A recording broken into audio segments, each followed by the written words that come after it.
All right, well, Steven, I have to tell you, I have watched this finale at least like 5 times by now, and I still can't get over how good it is. I Thank thought you. it was such a perfect way to wrap things up, and I have to ask you, has it really sunk in for you yet that, at least for now, this is the end of The Expanse? I'm so grateful to hear that, by the way. Thank you so much. To be honest with you, it's really sunk in the last couple of days, to be honest. Now that it's been released and yeah, it's like, oh, wow, it's out. It's like this thing that we went into this season so committed. I mean, we always have been, but we wanted so desperately to stick the landing of this show. We've all worked so hard on it for 7 years, and and to just do justice and honor the commitment that the people on the show have had for it, and for the fans out there that have had for it. I mean, we really wouldn't be here without them. So you know, I'm grateful. I'm grateful that we were able to complete the story as we intended to make it. Six was always the plan. So we were able to get to the end and ended on our own terms, and I'm immensely proud of it. Yeah, I'm grateful for it, but it is definitely bittersweet. It's a bittersweet moment. Yeah, of course. And I am aware that the finale was one of the first episodes that you filmed. So what was it like going through all those intense and emotional moments right at the end while you still had those earlier episodes to shoot? It was interesting. In some ways it worked out well because the finale is such a beast of an episode. We all had the energy of being early on in the shooting process to really just hammer it home. But what it did, I think, was really forced all of us as a group to really kind of meticulously plan out our arcs over the season, because we shot the beginning and the end at the same time off the top. So you really need to know how everything goes in the middle for it to arrive at that point and make any sense at all.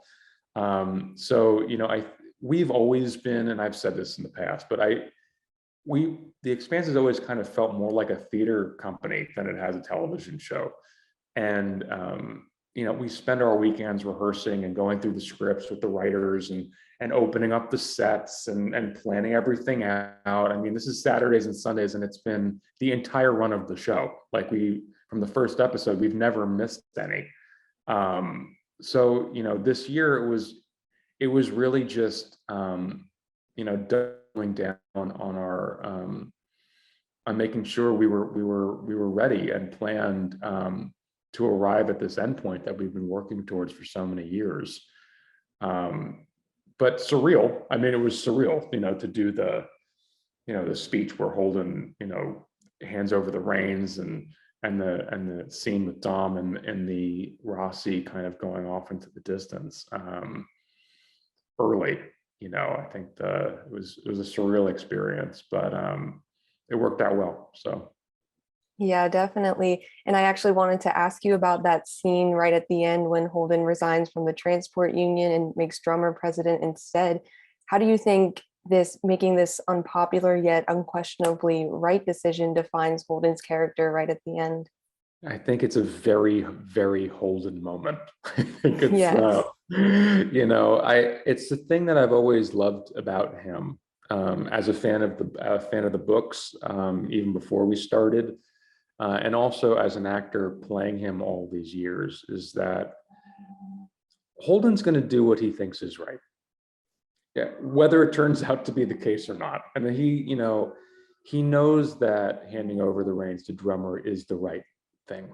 And it's certainly not the first time he's has probably 2/3 of the system infuriated at him.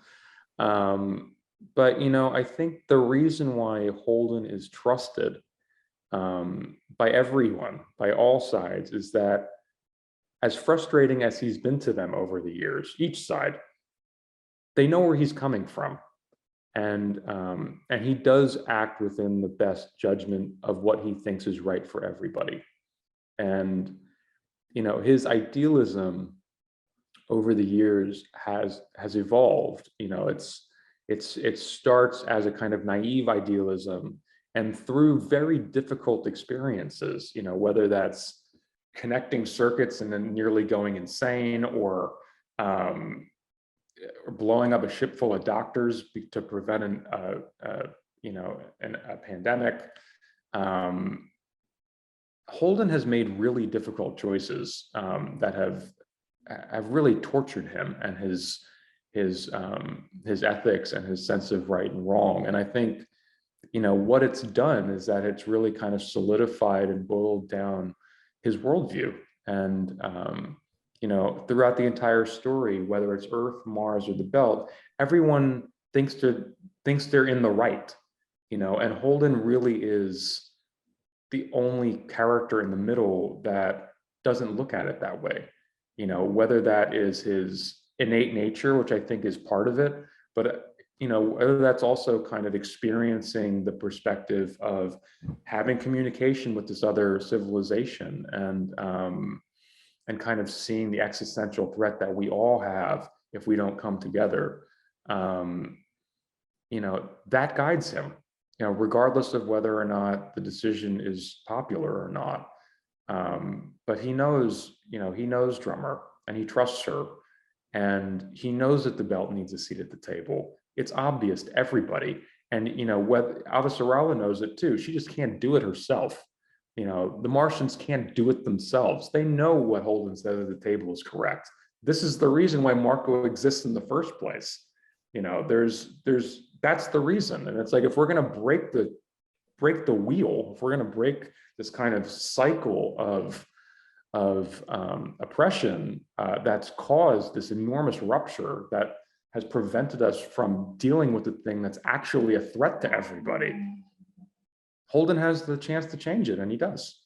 And it's a moment that was really looking forward to playing this year, and it's a moment I'm really proud of him. He it's very him, and it's the quality about Holden that I really love the most. Yeah, I agree. It's maybe one of the best moments of the whole series.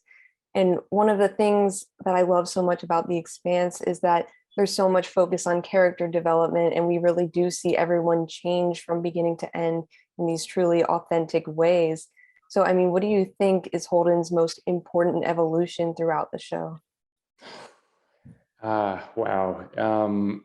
It is such a gift as an actor to be able to have an arc that goes this long, and with the kind of writing that we've had all this time. Holden's arc is vast, and I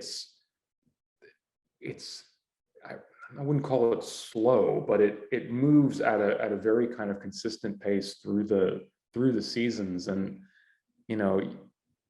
for me, it was the opportunity to show what the evolution of a leader really is in real life.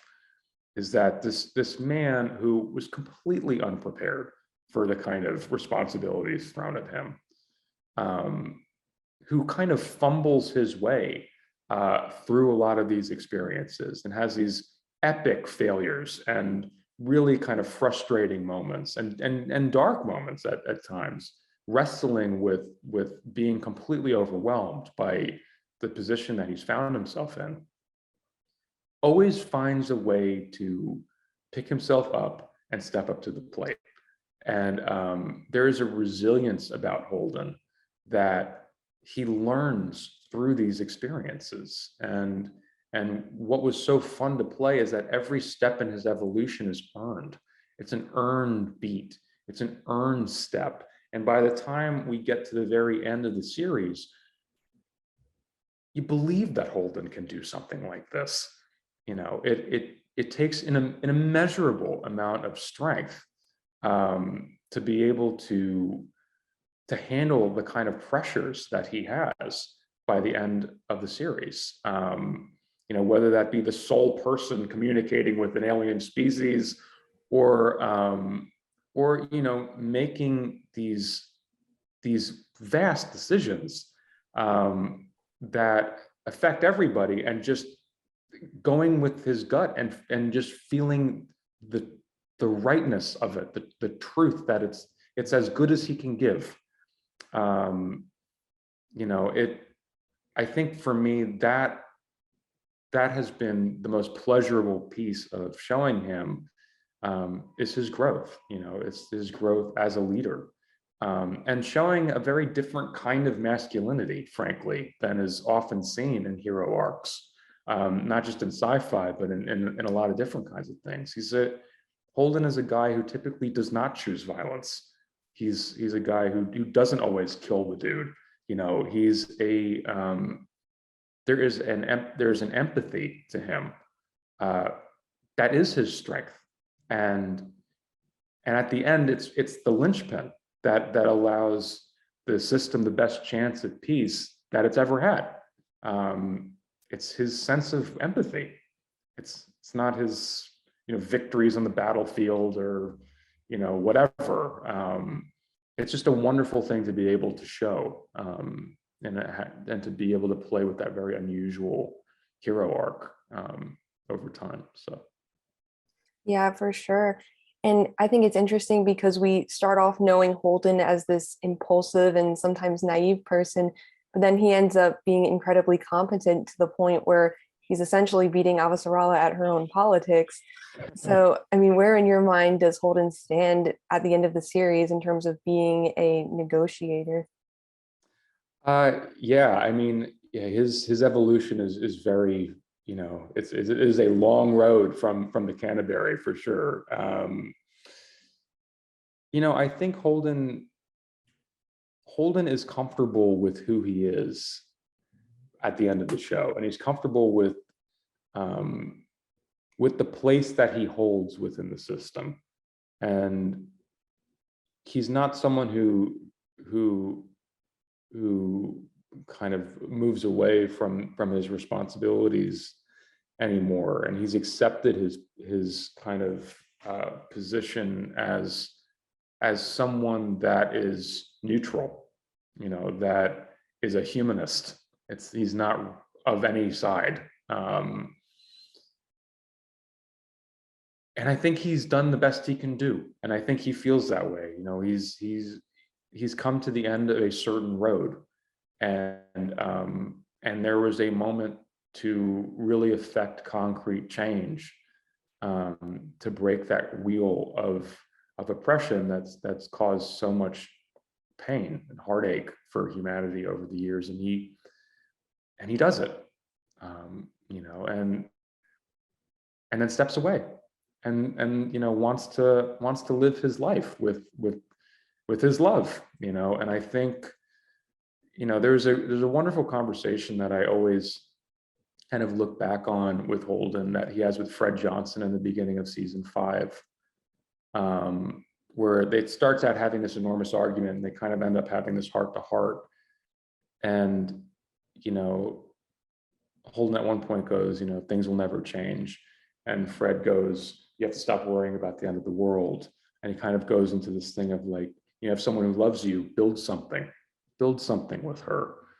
And Holden finds himself in a moment where he can really kind of fulfill a